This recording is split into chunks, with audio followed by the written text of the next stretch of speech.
Hi friends, ಎಲ್ಲರಿಗೂ ನಮಸ್ಕಾರ. ಬನ್ನಿ ಫ್ರೆಂಡ್ಸ್, ಸ್ನೇಹದ ಕಡಲಲ್ಲಿ ಸೀರಿಯಲ್ನ ಇವತ್ತಿನ ಸಂಚಿಕೆಯಲ್ಲಿ ಏನಾಗ್ತಿದೆ ಅಂತ ನೋಡ್ಕೊಬರೋಣ. ಅದಕ್ಕೂ ಮುಂಚೆ ಯಾರೆಲ್ಲ ನನ್ನ ವಿಡಿಯೋ ನೋಡ್ತಾ ಇದ್ದೀರಾ ಅವರೆಲ್ಲ ಪುಟ್ಟದೊಂದು ಲೈಕ್ ಮಾಡಿ, ಹಾಗೆ ಸಬ್ಸ್ಕ್ರೈಬ್ ಆಗೋದನ್ನ ಮರಿಬೇಡಿ. ಬನ್ನಿ ಸ್ಟಾರ್ಟ್. ಮೊದಲಿಗೆ ಫ್ರೆಂಡ್ಸ್, ಇಲ್ಲಿ ಪಲ್ಲವಿ ತುಂಬ ಕಣ್ಣೀರು ಹಾಕೊಂಡು ಅಳ್ತಾ ಇರಬೇಕಾದ್ರೆ ಅಲ್ಲಿ ಪೂರ್ಣಿಮಾ ಬಂದು ಕೇಳ್ತಾ ಇರ್ತಾಳೆ, ಯಾಕಮ್ಮ ಇಷ್ಟು ಬೇಜಾರಾಗಿದೆಯಾ, ಶಿವಾನಿ ಹೇಳಿದ ಮಾತನ್ನ ತುಂಬ ಸೀರಿಯಸ್ ಆಗಿ ತಗೊಂಡಿದ್ಯಾ ಅಂತ ಕೇಳ್ತಾ ಇರಬೇಕಾದ್ರೆ, ಇಲ್ಲ ಅತ್ತೆ, ಕೈ ಹಿಡ್ದ ಗಂಡ ತುಂಬ ಕೇಡಿಯಾದ, ನನ್ನ ಎತ್ತ ಅಪ್ಪ ಅಮ್ಮ ನನ್ನನ್ನು ಬೇಡ ಅಂತ ಬಿಟ್ಬಿಟ್ರು, ನನ್ನ ಬದುಕೆ ಹೀಗಾಗಿದೆ, ಹಾಗೆ ಮೂರನೇ ವ್ಯಕ್ತಿ ಇವರು ನನ್ನ ಕ್ಯಾರೆಕ್ಟ್ರೇ ಸರಿ ಇಲ್ಲ ಅಂತ ಹೇಳ್ತಿರ್ಬೇಕಾದ್ರೆ, ಇನ್ನು ಈ ಮಾತೆಲ್ಲ ಯಾವ ಲೆಕ್ಕ ಬಿಡಿ ಅಂತ ಬೇಜಾರು ಮಾಡ್ಕೊಂಡು ಹೇಳ್ತಿರ್ಬೇಕಾದ್ರೆ ಪೂರ್ಣಿಮಾ ಹೇಳ್ತಾ ಇರ್ತಾಳೆ, ನೋಡು ಪಲ್ಲವಿ, ಕೇಳಿಸ್ಕೊಂಡು ನೀನು ಸುಮ್ಮನೆ ಕೂತ್ಕೋಬೇಡ, ಯಾರೋ ಬರ್ತಾರೆ ಸಹಾಯ ಮಾಡ್ತಾರೆ ಅಂತ ಅನ್ನೋದು ಮೂರ್ಖತನ. ಧ್ಯೇಯ ಜೊತೆಗೆ ಧೈರ್ಯನೂ ಇರಬೇಕು, ಛಲದ ಜೊತೆಗೆ ಬಲನೂ ಇರಬೇಕು, ಹಾಗೆ ಕರ್ಗೋ ಮನಸ್ಸಲ್ಲಿ ಕರಗಿಸ್ಕೊಳ್ಳೋ ಶಕ್ತಿನೂ ಸಹ ಇರಬೇಕು. ಒಂದು ಮಾತು ತಿಳ್ಕೊ ಪಲ್ಲವಿ, ಯಾವಾಗಲೂ ತಣ್ಣಗಿರೋ ಫ್ರಿಡ್ಜು ನೀರನ್ನು ಸಹ ಕಲ್ಲನ್ನಾಗಿ ಮಾಡೋ ಪರಿವರ್ತನಾ ಶಕ್ತಿನ ಅದು ಇಟ್ಕೊಂಡಿರುತ್ತೆ ಹೇಳ್ತಾ ಇರಬೇಕಾದ್ರೆ ಪಲ್ಲವಿ ಬೇಜಾರು ಮಾಡ್ಕೊಂಡು ಹೇಳ್ತಾ ಇರ್ತಾಳೆ, ನನ್ನವ್ರಿಗೋಸ್ಕರ ನಾನು ಹೋರಾಡೋದ್ರಲ್ಲಿ ಒಂದು ಅರ್ಥ ಇರುತ್ತೆ, ಆದರೆ ಜೀವನ ಇಡೀ ಬದುಕೋಕ್ಕೋಸ್ಕರ ನಾನು ಹೋರಾಡೋದ್ರಿಗೆ ತುಂಬ ಬೇಜಾರಾಗ್ತಿದೆ ಅಂತ ಹೇಳ್ತಾ ಇರಬೇಕಾದ್ರೆ ಮತ್ತೆ ಪೂರ್ಣಿ ಹೇಳ್ತಾ ಇರ್ತಾಳೆ, ನಿನ್ನ ಸುತ್ತ ಇರೋರು ಮಾತ್ರ ನಿನ್ನವರಲ್ಲ ಪಲ್ಲವಿ, ನಿನ್ನೊಳಗಿರೋ ಮಾನ, ಅಭಿಮಾನ, ಸ್ವಾಭಿಮಾನ ಎಲ್ಲವೂ ಸಹ ನಿನ್ನದೇ. ಅದಕ್ಕೋಸ್ಕರ ನೀನು ಹೋರಾಡು. ನೀನು ಹೋರಾಡಬೇಕು ಅಂತ ಅಂದರೆ ಮೊದಲು ಸ್ವತಂತ್ರವಾಗಿರು, ಅದಕ್ಕೋಸ್ಕರ ಕೆಲವು ಬಂಧನಗಳಿಂದ ನೀನು ಮುಕ್ತಿನ ಪಡಿಲೇಬೇಕು ಅಂತ ಹೇಳ್ತಾ ಇರ್ತಾಳೆ. ಹಾಗೆ ನೋಡು ಪಲ್ಲವಿ, ಬೆಳಗ್ಗೆ ಬೇಗ ಎದ್ದು ರೆಡಿಯಾಗು ಅಂದಾಗ, ಯಾಕತ್ತೆ ಅಂತ ಅನ್ಬೇಕಾದ್ರೆ, ಆ ಇಂದ್ರನಿಗೆ ಲಾಯರ್ ಆಫೀಸ್ಗೆ ಹೋಗಿ ಅವನಿಗೆ ಡೈವರ್ಸ್ ನೋಟಿಸ್ ಕಳಿಸ್ಬೇಕು ಅಂತ ಅಂದಾಗ ಆಶ್ಚರ್ಯವಾಗಿ ಅತ್ತೆ ಮುಖನ ನೋಡ್ತಾ ಇರ್ತಾಳೆ. ಇನ್ನೊಂದು ಕಡೆ ಇಲ್ಲಿ ಶೋಭಾ ಯಾರ ಜೊತೆನೋ ಮಾತಾಡ್ಕೊಂಡು ಬರ್ತಾ ಇರಬೇಕಾದ್ರೆ ಹೇಳ್ತಾ ಇರ್ತಾಳೆ, ನೀನಿರೋ ಕಡೆ ಮೆಗಾ ಸ್ಫೋಟ ಆದರೆ ನಾನಿರೋ ಕಡೆ ಮೇಘಾ ಸ್ಫೋಟ ಕಣೋ, ಹಾಗೆ ನಿನ್ನ ಮತ್ತೆ ಸೌಮ್ಯ ಮದುವೆನ ಫಿಕ್ಸ್ ಮಾಡಾಯಿತು ಅಂದಾಗ, ವಾವ್, ನನಗೆ ಮದುವೆ ಮೇಲೆ ಇಂಟ್ರೆಸ್ಟೇ ಇರಲಿಲ್ಲ, ಬಟ್ ನೀವು ಸೌಮ್ಯ ಫೋಟೋನ ಕಳಿಸಿದ್ಮೇಲೆ ನಾನು ಅವಳು ನೋಡಿ ತುಂಬ ಇಂಪ್ರೆಸ್ ಆಗಿಬಿಟ್ಟಿದ್ದೀನಿ, ಅವಳು ಇನ್ನೋಸೆಂಟ್ ಗರ್ಲು, ನೀವು ಮೊದಲು ಡೇಟ್ನ ಫಿಕ್ಸ್ ಮಾಡಿ ನನಗೆ ಹೇಳಿ ಮಮ್, ನಾನು ಆದಷ್ಟು ಬೇಗ ಬರ್ತೀನಿ ಅಂದಾಗ, ಓಕೆ ಡನ್ ಮಗನೇ, ನಾನು ಆದಷ್ಟು ಬೇಗ ನನಗೆ ಡೇಟ್ ಫಿಕ್ಸ್ ಮಾಡಿ ಹೇಳ್ತೀನಿ ಅಂತ ಖುಷಿಯಿಂದ ಇಲ್ಲಿ ಶೋಭಾ ಹೇಳ್ತಾ ಇರ್ತಾಳೆ. ಇನ್ನೊಂದು ಕಡೆ ಶೋಭಾ ಪ್ರತಾಪ್ನ ನೋಡಿ ಹೇಳ್ತಾ ಇರ್ತಾಳೆ, ಅಲ್ಲ, ಬರೀ ಮನೆಯಿಂದ ಸುತ್ತಾಡ್ಕೊಂಡಿದ್ರೆ ಏನು ಪ್ರಯೋಜನ, ಕಬ್ಬನ ಕಾದಾಗಲೇ ನಾವು ಹೊಡಿಬೇಕು, ದಯವಿಟ್ಟು ಇವಾಗಲೇ ಮದುವೆ ವಿಷಯನ ಸ್ಟಾರ್ಟ್ ಮಾಡೋಣ, ಕಬ್ಬನ ಕಾದಾಗಲೇ ನಾವು ಬಡಿಬೇಕು, ಆದಷ್ಟು ಬೇಗ ಪ್ರತಾಪ್ಗೆ ಮತ್ತು ಸೌಮ್ಯಗೆ ಮದುವೆ ವಿಷಯನ ಮಾತಾಡಿ ಡೇಟ್ ಫಿಕ್ಸ್ ಮಾಡೋಣ ಅಂತ ಹೇಳ್ತಾ ಇರ್ತಾಳೆ. ಆವಾಗಲೇ ನಮಗೆ ಈ ಪೂರ ಆಸ್ತಿ ಎಲ್ಲ ಸಿಗೋದು ಅಂತ ಪದ್ಮ ಹೇಳ್ತಾ ಇರಬೇಕಾದ್ರೆ, ಈ ಪೂರ ಆಸ್ತಿ ನಮಗೆಲ್ಲ ಸಿಗುತ್ತೆ ಪದ್ಮ ಅನ್ಬೇಕಾದ್ರೆ, ಅದಕ್ಕೂ ಸಹ ಒಂದು ಮಾಸ್ಟರ್ ಪ್ಲಾನ್ ಮಾಡಿದ್ದೀನಿ ಅಂತ ಹೇಳ್ತಾ ಇರ್ತಾಳೆ. ಹಾಗೆ ನೋಡು ಪ್ರತಾಪ್, ಸೌಮ್ಯ ಶೇರು ಎಷ್ಟಾದ್ರೂ ಸಿಗಲಿ, ಆದರೆ ಅವನೇ ಮತ್ತು ಶಿವಾನಿ ಮದುವೆ ಆಗೋ ಹುಡುಗರು ನಾವು ಕೇಳೋ ರೀತಿ ಆಗಿರಬೇಕು, ಅವರು ನಾವು ತಿಂದುಬಿಟ್ಟಿರೋ ಅನ್ನನ ತಿನ್ನಬೇಕು, ಆದರೆ ಪಾತ್ರೆಗೆ ಅವರು ಕೈ ಹಾಕ್ಬಾರ್ದು, ಆ ಥರದನ್ನು ನಾವು ಹುಡುಕಬೇಕು ಅಂತ ಹೇಳ್ತಾ ಇರ್ತಾಳೆ. ಮತ್ತೆ ಪ್ರತಾಪ್ ಹೇಳ್ತಾ ಇರ್ತಾನೆ, ಅಂದರೆ ನಮಗೆ ಸಿಗೋದು 40% ಮಾತ್ರ, ಆದರೆ ಇನ್ನು ಮಿಕ್ಕಿದ 50% ಶಿವನ ಕೈಲಿದೆ ಅಲ್ಲ ಅನ್ಬೇಕಾದ್ರೆ, ಆ ಶಿವನ ಜೀವನೂ ಸಹ ನನ್ನ ಕೈಲಿದೆ ಪ್ರತಾಪ್ ಅಂತ ಹೇಳ್ತಾ ಇರಬೇಕಾದ್ರೆ, ಹಂಗಂದ್ರೆ ಏನು ಅರ್ಥ ಪದ್ಮ ಅಂತ ಕೇಳ್ತಾ ಇರ್ತಾನೆ. ನೋಡು ಪ್ರತಾಪ್, ಇಲ್ಲಲ್ಲಿ 4 ಪಾಯಿಂಟ್ ಇದೆ, ಆ 4 ಪಾಯಿಂಟಲ್ಲಿ 1 ಪಾಯಿಂಟಲ್ಲಿ ಅವ್ನು ಸೋತ್ರೂ ಸಹ ಆಸ್ತಿ ನಮ್ಮದಾಗಿರುತ್ತೆ, ಅದಕ್ಕೂ ಸಹ ನಾನೊಂದು ವ್ಯವಸ್ಥೆ ಮಾಡಿದ್ದೀನಿ ಅಂತ ಹೇಳ್ಕೊಂಡು ಖುಷಿ ಪಡ್ತಾ ಇರ್ತಾಳೆ. ಒಟ್ಟಾರೆ ಈ ಆಸ್ತಿ ಎಲ್ಲ ನನ್ನ ಕೈಲಿ ಹಾಗೆ ಆಗುತ್ತೆ, ಈ ಪೂರ್ಣಿಮಾ ಟೆಕ್ಸ್ಟೈಲಲ್ಲಿ ಬರೋ ದುಡ್ಡೆಲ್ಲ ನನ್ನ ಮಾಲೀಕತ್ವದಲ್ಲಿ ನಡೆಯುತ್ತೆ ಅಂತ ಹೇಳ್ತಾ ಇರ್ತಾಳೆ.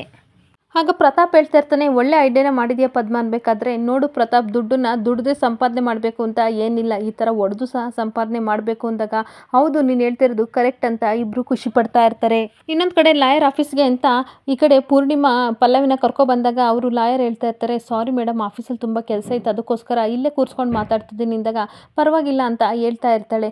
ಅಷ್ಟೊತ್ತಿಗೆ ಲಾಯರ್ ಹೇಳ್ತಾ ಇರ್ತಾನೆ, ನೋಡಿ ಪಲ್ಲವಿ ಅವರೇ, ಪೂರ್ಣಿಮಾ ಮೇಡಮ್ ನನಗೆ ಎಲ್ಲ ಹೇಳಿದ್ದಾರೆ, ಆದರೆ ಕೆಲವೊಂದು ವಿಷಯನ ನೀವೇ ಹೇಳಬೇಕು ಅಂತ ಅಂದ್ಬಿಟ್ಟು, ನೀವು ನಿಮ್ಮ ಗಂಡನ ಜೊತೆ ಎಷ್ಟು ದಿನ ಇದ್ರಿ ಅಂತ ಕೇಳ್ತಾ ಇರಬೇಕಾದ್ರೆ ಅವಳು ತುಂಬ ಬೇಜಾರು ಮಾಡಿಕೊಂಡು ತಲೆನ ತಗ್ಗಿಸ್ತಾ ಇರ್ತಾಳೆ. ಆಗ ಪಲ್ಲವಿ ಹೇಳ್ತಾ ಇರ್ತಾಳೆ, ಸರ್ ಬೆಳಗ್ಗೆ ಮದುವೆ ಆಯಿತು, ನಾನು ಸಂಜೆ 6 ಗಂಟೆಯಲ್ಲಿ ಬಂದುಬಿಟ್ಟೆ ಅಂತ ಅಂದಾಗ, ಕಾರಣ ಅಂದಾಗ ಅವನ ನಡವಳಿಕೆ ಸರಿ ಇರಲಿಲ್ಲ ಅಂದಾಗ, ಅಲ್ಲ ಪಲ್ಲವಿಯವರೇ, ಕೇವಲ 6 ಗಂಟೆಗಳ ಕಾಲ ಒಬ್ಬ ವ್ಯಕ್ತಿತ್ವನ ಏನು ಅಂತ ಜಡ್ಜ್ಮೆಂಟ್ ಮಾಡೋಕ್ಕಾಗಲ್ಲ, ಅದನ್ನು ಕೇಳ್ತಾರೆ ಅಂತ ಅನ್ಬೇಕಾದ್ರೆ ಪೂರ್ಣಿಮಾ ಹೇಳ್ತಾ ಇರ್ತಾಳೆ, ಬಾವಿ ಆಳನ ನಾವು ಅಳೆದು ನೋಡೋಕ್ಕಾಗುತ್ತಾ ಸರ್, ಹಾಗೆ ನಾಗರು ಅವಲ್ಲಿ ಬಾಯಿಲೊಳಗೆ ಏನಾದರೂ ಬೆರಳಿಟ್ಟು ಆ ವಿಷಯ ಎಷ್ಟಿದೆ ಅಂತ ನೋಡೋಕ್ಕಾಗುತ್ತಾ ಸರ್ ಅಂತ ಕೇಳ್ತಾ ಇರಬೇಕಾದ್ರೆ ಲಾಯರ್ ನಗಾಡ್ಕೊಂಡು, ಸಮುದ್ರದ ಆಳಕ್ಕೆ ಇಳಿದ್ರೆ ಅಲ್ವಾ ಮೇಡಮ್ ಮುತ್ತು ಸಿಗೋದು ಅಂತ ಹೇಳ್ತಾ ಇರ್ತಾರೆ.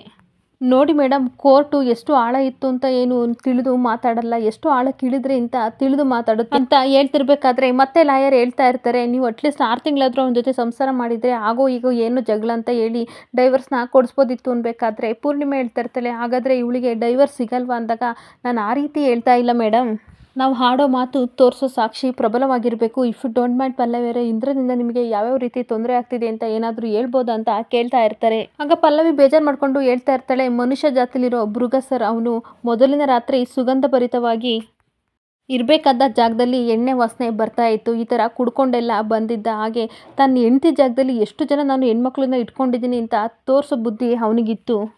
ಹಾಗೆ ನಾನು ಇರಬೇಕಾದ್ರೆ ಸಹ ನನ್ನ ಮುಂದೆನೇ ಇನ್ನೊಬ್ಳು ಹುಡುಗಿ ಜೊತೆ ಫ್ಲರ್ಟ್ ಎಲ್ಲ ಮಾಡ್ತಾ ಇದ್ದ ಅಂದಾಗ ಪೂರ್ಣಿಮಾ ಅಷ್ಟೇ ಅಲ್ಲ ಸರ್, ಅವಳು ಬಿಟ್ಟು ಬಂದರೂ ಸಹ ಅವ್ರ ಹಿಂದೆನೇ ಸುತ್ಕೊಂಡು ಇವಳ ಹಿಂದೆ ತುಂಬ ಟಾರ್ಚರ್ ಕೊಡ್ತಾ ಇದ್ದ ಅಂತ ಹೇಳ್ತಾ ಇರಬೇಕಾದ್ರೆ ಲಾಯರು ಸಹ ತುಂಬ ಬೇಜಾರು ಮಾಡ್ಕೋತಾ ಇರ್ತಾನೆ.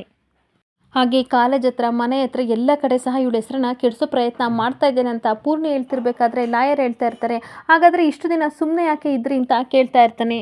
ಈ ಕಡೆ ಪಲ್ಲವಿ ಬೇಜಾರು ಮಾಡ್ಕೊಂಡು ಹೇಳ್ತಾ ಇರ್ತಾಳೆ, ಮಿಡಲ್ ಕ್ಲಾಸ್ ಹೆಣ್ಮಗಳು ಸರ್ ನಾನು, ಆಚಾರಕ್ಕೆ ಗಂಟು ಬಿಟ್ಟಿರೋ ನಮ್ಮಮ್ಮ, ಅಕ್ಷರಕ್ಕೆ ಗಂಟು ಬಿಟ್ಟಿರೋ ನಮ್ಮಪ್ಪ, ಹಾಗೆ ಅನಾಚಾರನ ಆಚಾರಕ್ಕೆ ಅನುಭವಿಸ್ತಿರೋ ನಾನು, ಆ ರೀತಿ ಭಯದಲ್ಲಿ ಬದುಕ್ತಿರೋ ನನಗೆ ಧೈರ್ಯನೂ ಇರಲಿಲ್ಲ, ಧೈರ್ಯ ತುಂಬೋರು ಸಹ ಯಾರೂ ಇರಲಿಲ್ಲ ಸರ್. ಹಾಗೆ ಅತಿ ಭಯ ಆದರೆ ಭ್ರಮೆನೂ ಸಹ ಆಗುತ್ತೆ ಅಂತ ವಿಚಾರನ ನೀವು ಕೇಳಿದಿರ ಅಲ್ವಾ ಸರ್ ಅನ್ಬೇಕಾದ್ರೆ ಲಾಯರ್ ತಲ್ಲಾಡಿಸ್ತಾ ಇರ್ತಾರೆ. ಅವಾಗ ಮತ್ತೆ ಹೇಳ್ತಾ ಇರ್ತಾಳೆ, ಅಷ್ಟೇ ಅಲ್ಲ ಸರ್, ಮತ್ತೆ ಈ ಸಮಾಜದಲ್ಲಿ ಒಬ್ಳು ಹೆಣ್ಮಗಳು ಡೈವರ್ಸ್ ಕೊಡೋಕ್ಕೆ ಬರ್ತಾ ಇದ್ದಾಳೆ ಅಂತ ಅಂದರೆ ಆ ಸಮಾಜ ಅವಳನ್ನ ನೋಡೋ ದೃಷ್ಟಿನೇ ಬೇರೆ ಥರ ಇರುತ್ತೆ ಅಂದಾಗ ಪೂರ್ಣಿ ತುಂಬ ಬೇಜಾರು ಮಾಡ್ಕೋತಾ ಇರ್ತಾಳೆ.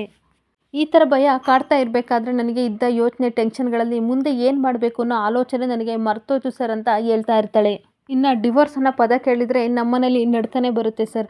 ಅದೇ ನನ್ನ ಸಂಬಂಧದಲ್ಲಿ ವಿದ್ಯಾವಂತರು, ಬುದ್ಧಿವಂತರು, ಹಾಗೆ ಫಾರಿನ್ ರಿಟರ್ಸರು ಇದ್ದರೆ ಹೊರತು ಡಿವೋರ್ಸ್ ತೊಗೊಂಡಿರೋರು ಯಾರೂ ಇಲ್ಲ ಸರ್. ಈ ಎಲ್ಲ ವಿಷಯಗಳು ನನ್ನನ್ನು ಕಟ್ಟಾಕ್ಬಿಡ್ತು ಅಂತ ಹೇಳ್ತಾ ಇರಬೇಕಾದ್ರೆ ಲಾಯರ್ ಅವಳ ಮುಖನ ನೋಡ್ತಾ ಇರ್ತಾರೆ. ಆಗ ಮತ್ತೆ ಪೂರ್ಣಿಮಾ ಹೇಳ್ತಾ ಇರ್ತಾಳೆ, ಹೆಣ್ಣು ನಡೆಯೋ ದಾರಿ ಬದಲು ಮಾಡಿಕೊಂಡ್ರೆ ಸಾಕು, ಅವಳು ನಡತೆನೇ ಸರಿ ಇಲ್ಲ ಅಂತ ಹೇಳೋ ಈ ಸಮಾಜ ಇದು ಅಲ್ವಾ ಸರ್ ಅನ್ಬೇಕಾದ್ರೆ, ನಿಜ ಮೇಡಮ್ ನೀವು ಹೇಳ್ತಾ ಇರೋದು 100ಗೆ 100% ಕರೆಕ್ಟು. ಮಾನವೀಯತೆಯಿಂದ ಬದುಕೋಕ್ಕೆ ಸಾಧ್ಯ ಇಲ್ಲದ ಸಮಾಜ ಇದು. ಹಾಗೆ ಒಂದು ಕೆಲಸ ಮಾಡೋಣ ಮೇಡಮ್, ಅವ್ನ ಬಿಹೇವಿಯರ್ನ ಬೇಸಿಟ್ಕೊಂಡು ನಾವು ವರದಕ್ಷಿಣೆ ಕಿರುಕುಳ ಅಂತ ಕೇಸ್ ಹಾಕೋಣ ಅಂತ ಹೇಳ್ತಾ ಇರ್ತಾರೆ. ಆಗ ಪೂರ್ಣಿಮಾ ಮತ್ತು ಪಲ್ಲವಿ ಒಬ್ಬೊಬ್ಬರು ಮುಖ ನೋಡ್ಕೊತಿರ್ಬೇಕಾದ್ರೆ ಮತ್ತೆ ಲಾಯರ್ ಹೇಳ್ತಾರೆ, ನೋಡಿ ಪಲ್ಲವಿಯರೇ, ಆಮೇಲೆ ನಿಮಗೆ ಜೀವನಾಂಶ ಏನೂ ಸಿಗಲ್ಲ ಅಂದಾಗ ಅದೆಲ್ಲ ಏನೂ ಬೇಡ ಸರ್, ನನಗೆ ಜೀವ ಉಳಿದ್ರೆ ಅಷ್ಟೇ ಸಾಕು ಅಂತ ಹೇಳ್ತಾ ಇರ್ತಾಳೆ. ಆಗ ಪೂರ್ಣಿಮಾ ಹೇಳ್ತಾ ಇರ್ತಾಳೆ, ಆ ಇಂದ್ರ ಮತ್ತೆ ಅವ್ರ ಅಮ್ಮನಿಗೆ ಯಾರೂ ಇಲ್ಲ ಪಲ್ಲವಿ ಜೊತೆ ಅಂತ ಅಂದ್ಕೊಂಡಿದ್ದಾರೆ, ಆದರೆ ಪಲ್ಲವಿ ಜೊತೆ ನಾನು ಇದ್ದೀನಿ ಅನ್ನೋದು ಅವರಿಗೆ ಗೊತ್ತಾಗಬೇಕು ಅಂತ ಹೇಳ್ತಾ ಇರಬೇಕಾದ್ರೆ ಪೂರ್ಣಿಮಾ ಮುಖನ ಪಲ್ಲವಿ ಹಾಗೆ ನೋಡ್ತಾ ಇರ್ತಾಳೆ. ಆಗ ಮತ್ತೆ ಲಾಯರ್ ಹೇಳ್ತಾ ಇರ್ತಾರೆ, ಸರಿ ಕೆಲವೊಂದು ಫಾರ್ಮ್ಗಳಿಗೆ ಸಿಗ್ನೇಚರ್ ಹಾಕಬೇಕು ಅಂದಾಗ ಸರಿ ಸರ್ ನಾನು ಹಾಕ್ತೀನಿ ಅಂತ ಪಲ್ಲವಿ ಹೇಳ್ತಾ ಇರಬೇಕಾದ್ರೆ ಪೂರ್ಣಿಮಾ ಥ್ಯಾಂಕ್ ಯು ಸರ್ ಅಂತ ಕೈ ಮುಗಿತಾ ಇರ್ತಾಳೆ. ಇದಕ್ಕೆಲ್ಲ ಥ್ಯಾಂಕ್ಸ್ ಹೇಳ್ತೀರಾ ಬಿಡಿ ಮೇಡಮ್, ನಿಮ್ಮಂಥವ್ರು ಇಂಥ ಹುಡುಗಿ ಜೊತೆ ನಿಂತಿದ್ದೀರ ಅಂದಮೇಲೆ ಖಂಡಿತ ನ್ಯಾಯ ಇವ್ರ ಪರವಾಗಿರುತ್ತೆ ಅಂತ ನಾನು ನಂಬಿದ್ದೀನಿ ಅಂತ ಹೇಳ್ತಾ ಇರ್ತಾರೆ. ಇನ್ನೊಂದು ಕಡೆ ಇಲ್ಲಿ ಸೌಮ್ಯ ಬೇಜಾರು ಮಾಡ್ಕೊಂಡು ಕಣ್ಣೀರಾಗ್ತಾ ಇರ್ತಾಳೆ. ತನ್ನ ಮದುವೆ ನಿಂತೋಗಿದ್ದ ದಿನಗಳನ್ನು ನೆನಪು ಮಾಡ್ಕೋತಾ ಇರ್ತಾಳೆ. ಈ ಕಡೆ ಅಜಿತ್ ಪ್ರೂಫ್ ಸಮೇತ ಸಂದೀಪನ್ನ ಹಿಡ್ದಾಕಿದ್ದನ್ನು ನೆನಪಿಸ್ಕೊಂಡು ಅಳ್ತಾ ಇರ್ತಾಳೆ. ಒಂದು ಕಡೆ ಜಾರ್ಖಂಡದಲ್ಲಿ ಒಬ್ಬರನ್ನ ಮದುವೆಯಾಗಿ ಬಂದಿರ್ತಾನೆ, ಇನ್ನೊಂದು ಕಡೆ ಉತ್ತರಾಖಂಡದಲ್ಲಿ ಮದುವೆಯಾಗಿ ಉತ್ತರಾಧಿಕಾರಿನ ಕೊಟ್ಟಿದ್ದಾನೆ, ಇವನೊಬ್ಬ ದೊಡ್ಡ ಫ್ರಾಡ್ ಅಂತ ಅಜಿತ್ ಅವನನ್ನು ಅರೆಸ್ಟ್ ಮಾಡಿದ್ದನ್ನೆಲ್ಲ ನೆನಪಿಸ್ಕೊಂಡು ತುಂಬ ಅಳ್ತಾ ಇರ್ತಾಳೆ.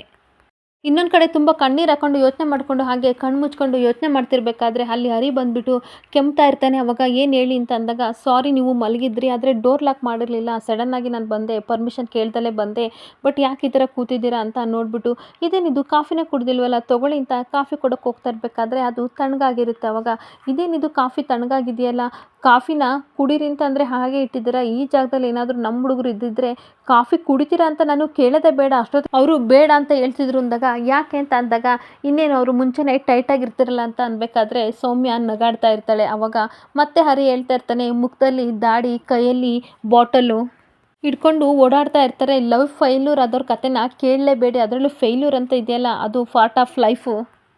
ಯಾರು ಲವ್ವಲ್ಲಿ ಗೆಲ್ತಾರೋ ಅವರು ಜೀವನದಲ್ಲಿ ಬೇಗ ಸೋಲ್ತಾರೆ, ಆದರೆ ಲವ್ವಲ್ಲಿ ಯಾರು ಗೆದ್ದು ತೋರಿಸ್ತಾರೋ ಅವರು ಜೀವನದಲ್ಲಿ ಮುಂದೆ ಹೋಗ್ತಾರೆ ಅಂತ ಹೇಳ್ತಾ ಇರ್ತಾನೆ. ಹಾಗೆ ಮತ್ತೆ ಹೇಳ್ತಾ ಇರ್ತಾನೆ, ರೀ ಸೌಮ್ಯ ಅವರೇ ನೋಡ್ರಿ, ನಿಮ್ಮನ್ನ ಮದುವೆ ಆಗೋಕ್ಕೆ ಯೋಗ್ಯತೆ ಆಗಲಿ ಅರ್ಹತೆ ಆಗಲಿ ಆ ಸಂದೀಪ್ಗೆ ಇರಲಿಲ್ಲ, ಅಂಥವನಿಂದ ನಿಮ್ಮ ಜೀವ ಉಳಿತಲ್ಲ, ಅದಕ್ಕೆ ಖುಷಿ ಪಡ್ರಿ ಅಂತ ಹೇಳ್ತಾ ಇರ್ತಾನೆ. ಹಾಗೆ ಮತ್ತೆ ಹೇಳ್ತಾ ಇರ್ತಾನೆ, ನೋಡಿ ಸೌಮ್ಯ ಅವರೇ, ಮಹಾರಾಣಿ ಥರ ನೋಡ್ಕೊಳ್ಳೋ ಗಂಡ ನಿಮಗೆ ಸಿಕ್ಕೇ ಸಿಗ್ತಾನೆ ಅಂದಾಗ ಸೌಮ್ಯ ಸ್ಮೈಲ್ ಮಾಡ್ತಾ ಇರ್ತಾಳೆ.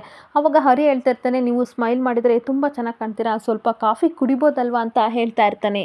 ಅದು ತಣ್ಣಗಾಗಿದೆ ಅಂದಾಗ, ಅಯ್ಯೋ ರೀ ಕೋಲ್ಡ್ ಕಾಫಿಗೆ ಬೆಲೆ ಜಾಸ್ತಿ ರೀ, ಕಾಫಿ ಹೆಚ್ಚಿಗೆ 100 ರೂಪೀಸ್ ಆದರೆ ಕೋಲ್ಡ್ ಕಾಫಿಗೆ 300 ರೂಪಾಯಿ, ಎಷ್ಟು ಹೇಳಿ 3 ಪಟ್ಟು ಜಾಸ್ತಿ ಇರುತ್ತೆ ಅಂದ್ಬಿಟ್ಟು ರೀ ಸೌಮ್ಯ ಅವರೇ ಅಂತ ಕೂತ್ಕೊಂಡಾಗ, ನಾನು ಏನಾದರೂ ಚೇರ್ ಮೇಲೆ ಕೂತ್ಕೋಬೋದಾ ಅಂದಾಗ ಸರಿ ಕೂತ್ಕೊಳ್ಳಿ ಅಂತ ಹೇಳ್ತಾ ಇರ್ತಾಳೆ. ಕೆಲವೊಂದು ವಿಚಾರಗಳು ಆಡ್ತಾ ಜಾಸ್ತಿ ಆಗ್ತಾ ಇರ್ತವೆ. ಕೆಲವೊಮ್ಮೆ ನೀವೇನಾದರೂ ಸಂದೀಪ್ನ ಮದುವೆ ಆಗಿದ್ರೆ ನೀವು ಬಿಸಿ ಕಾಫಿ ಥರ ಆಗ್ತಿದ್ರೆ ಏನೋ ಗೊತ್ತಿಲ್ಲ, ಆದರೆ ನಿಮ್ಮ ನಾಳೆಗಳಿರುತ್ತಲ್ಲ ಅದು ತುಂಬ ಬ್ರೈಟ್ ಆಗಿರುತ್ತೆ ಅಂತ ಹೇಳ್ತಾ ಇರಬೇಕಾದ್ರೆ ಈ ಕಡೆ ತುಂಬ ಟೆನ್ಷನ್ ಮಾಡ್ಕೊಂಡು ಶಿವು ಬಂದುಬಿಟ್ಟು, ಅರಿ ಪಲ್ಲವಿನ ಏನಾರ್ದ ನೋಡ್ದ ನೀನು ಅಂತ ಕೇಳ್ತಾ ಇರ್ತಾನೆ. ಅವಾಗ ಇಲ್ಲ ಕೊಡು, ನಾನು ಅವ್ರನ್ನೇ ಹುಡ್ಕೊ ಬಂದೆ ಅಂದಾಗ ಅವನು ಸಹ ಟೆನ್ಷನ್ ಮಾಡ್ಕೊಂಡು ಹೋಗ್ತಾ ಇರ್ತಾನೆ. ಈ ಕಡೆ ಪಲ್ಲವಿ ಇಲ್ವಾ ಮನೇಲಿ ಅಂತ ಶಾಕ್ ಆಗಿ ಕೇಳ್ತಾ ಇರಬೇಕಾದ್ರೆ ನಾನು ಹುಡ್ಕೊ ಬರ್ತೀನಿ ಅಂತ ಶಿವನು ಸಹ ಹೋಗ್ತಾ ಇರ್ತಾನೆ.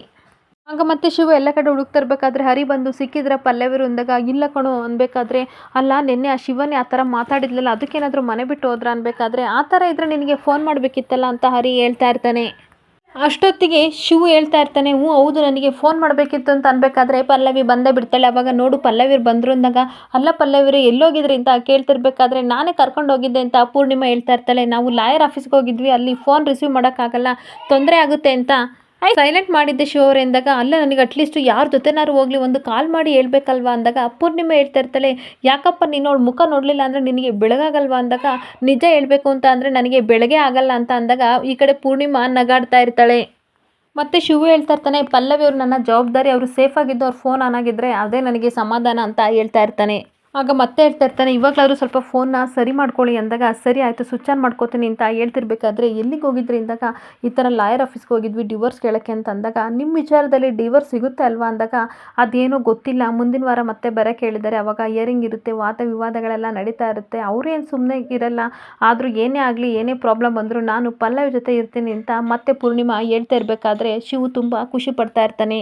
ಅವಾಗ ಮತ್ತೆ ಶಿವು ಹೇಳ್ತಾ ಇರ್ತಾನೆ, ಅದೇನೋ ಗೊತ್ತಿಲ್ಲ ಕಣ್ರಿ, ನನ್ನ ಬಾಡಿ ಬ್ಯಾಲೆನ್ಸು 130 kg ಇತ್ತು, ಈಗ ಸಡನ್ನಾಗಿ 80 kg ಇಳಿದ ರೀತಿ ಫೀಲ್ ಆಗ್ತಿದೆ ಅಂತ ಅನ್ಬೇಕಾದ್ರೆ, ಯಾಕೆ ಈ ಥರ ಹೇಳ್ತಾ ಇದ್ದೀರಾ ಅಂದಾಗ, ನಿಮ್ಮ ಜವಾಬ್ದಾರಿನ ಅಮ್ಮ ತೊಗೊಂಡಿದ್ದಾರಲ್ಲ ಅದಕ್ಕೆ ಈಗ ನಿರಾಳವಾಗಿದೆ ಅಂತ ಅಂದಾಗ, ಸುಮ್ಮನೆ ಇರ್ತೀರಾ ಅಂದಾಗ ಅವನು ನಗಾಡ್ತಾ ಇರ್ತಾನೆ.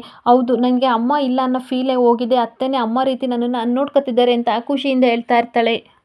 ಅಷ್ಟೊತ್ತಿಗೆ ಪಲ್ಲವಿಗೆ ಅವ್ರ ಸ್ಟೂಡೆಂಟ್ ಕಾಲ್ ಮಾಡ್ತಿರ್ಬೇಕಾದ್ರೆ, ಒಂದು ನಿಮಿಷ ನನ್ನ ಸ್ಟೂಡೆಂಟ್ ಕಾಲ್ ಮಾಡ್ತಿದ್ದಾರೆ ಬರ್ತೀನಿ ಅಂತ ಹೋಗಿದಾಗ ಶಿವು ಹೇಳ್ತಾ ಇರ್ತಾನೆ, ಅಮ್ಮ ಈ ಡಿವೋರ್ಸ್ ಕೇಸ್ ಒಂದು ಮುಗಿದ್ರೆ ಸಾಕು, ಪಲ್ಲವಿಗೆ ಒಳ್ಳೆ ಹುಡುಗನ ನೋಡಿ ಮದುವೆ ಮಾಡೋಣ ಅಂದಾಗ, ನಾನು ಹುಡುಕ್ತೀನಿ ನೀನು ಹುಡುಕು ಅಂದಾಗ, ಓಕೆ ಡೀಲ್ ಡನ್ ಅಂತ ಹೇಳಿ ಮೂವರು ಖುಷಿ ಪಡ್ತಾ ಇರ್ತಾರೆ.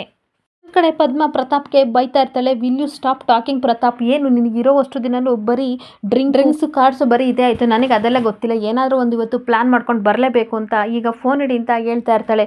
ಒಳಗಡೆ ಪದ್ಮ ಹೋಗ್ತಾ ಇರಬೇಕಾದ್ರೆ ಆ ಕಡೆಯಿಂದ ಪಲ್ಲವಿ ನೋಡಿಬಿಟ್ಟು ಚೀಚಿ ಚಿಂತ ತೂ ಅಂತ 3 ಸಲ ಉಗಿದ್ಬಿಟ್ಟು, ನಿನಗೆ ನಾಚಿಕೆ ಮಾನ ಮರ್ಯಾದೆ ಏನೂ ಇಲ್ವೇನೆ, ಈ ಕಡೆ ಅಪ್ಪನ ಮನೇಲೂ ಜಾಗ ಇಲ್ಲ, ಕಟ್ಕೊಂಡು ಗಂಡನೂ ಇಟ್ಕೊಂಡಿಲ್ಲ, ಈಗ ಸೋದರತ್ತೆ ಮನೆಗೆ ಬಂದಿದೆಯಾ ಅಂದಾಗ, ನನಗೆ ನಾಚಿಕೆ ಇಲ್ಲ ಆದರೆ ನಿಮಗೆ ಮಾನ ಮರ್ಯಾದೆ ನಾಚಿಕೆ ಇದೆಯಾ ಅಂತ ಕೇಳ್ತಾ ಇರ್ತಾಳೆ.